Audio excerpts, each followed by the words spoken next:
ሰላም ተመልካቾቻችን፣ እንኳን ኢትዮጵያ ታሪክ በቻናል በደህና መጡ። ዛሬ ሳዲቀው ስለ አንድ በጣም አሳዛኝ ደግሞ ደም አፍሳሽና ታሪካዊ ጦርነት በዝርዝር እንነጋገራለን። የኢትዮጵያና የኤርትራ ጦርነት 1998 እስከ 2000። ይህ ጦርነት አፍሪካ ታሪክ ውስጥ ካሉት በጣም ደም አፍሳሽና ጦርነት ናቸው። በሁለት ወንድማማቾች ሀገሮች መካከል ተካሄደ። 70,000 እስከ 100,000 ሰዎች ሞተዋል። በመቶ ሺዎች የሚቆጠሩ ተፈናቅሏል እና 200 አገሮች በከባድ ኢኮኖሚና ማህበራዊ ጉዳት ተጎድተዋል። ይህ ጦርነት በአዲም ድንበር ላይ ተጀመረ፣ ነገር ግን ጥቅል ታሪካዊ፣ ኢኮኖሚና ፖለቲካዊ ምክንያቶች ነበሩ። በዚህ ቪዲዮ ውስጥ የጦርነቱ ሙሉ ታሪክ፣ ምክንያቶቹ፣ ዋና የጦርነት የሰው ልጅ ውጪ የዓለም አቀፍ ጣልቃ ገብነት ያለው ተጽዕኖ በዝርዝር እንመረምራለን። ኤርትራ ከ30 ዓመት በላይ የቆየ ነጻነት ትግል በ1991 በኢፒኤልኤፍ ኤርትራዊ የህዝብ ነጻነት ግንባር ተደመሰሰ ነበር። በ1993 የህዝብ ድምፅ ነጻነት አወጀ። በመጀመሪያ ዓመታት የኢትዮጵያ ኢፒአርዲኤፍ መንግስትና የኤርትራ በፒኢቲጄ በጣም ጥሩ ግንኙነት ነበራቸው። መለስ ዜናዊ እና ኢሳያስ አፈወርቂ ወንድማማች ተብሎ ይጠሩ ነበር። የኢትዮጵያ ወደ ባህር የሚወጣበት ወደብ አስጠኝ፣ የኤርትራ ደግሞ የኢትዮጵያ ሸቀጦች በነጻ ትፈቅድ ነበር። ነገር ግን በ1997 መጨረሻ ላይ ግንኙነታቸው መበላሸት ጀመረ።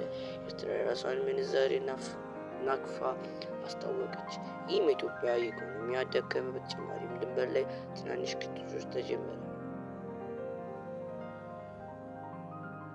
የባዴ ካርታ ዋና ምክንያቶቹ ድንበር ክርክር ነበር። በተለይ ባድመ፣ ሁለቱም ሀገሮች ባድመ ራሳቸው ብሎ ይጠየቁ ነበር።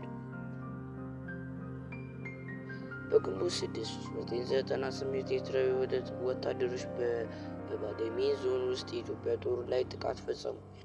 ይህ ጦርነት መጀመሪያው ነበር። ደረጃ 1 1998 ግንቦት ሰኔ ኤርትራ ባድመን ተቆጣጠረች። ኢትዮጵያ ተከላካይ ጦርነት ጀመረ።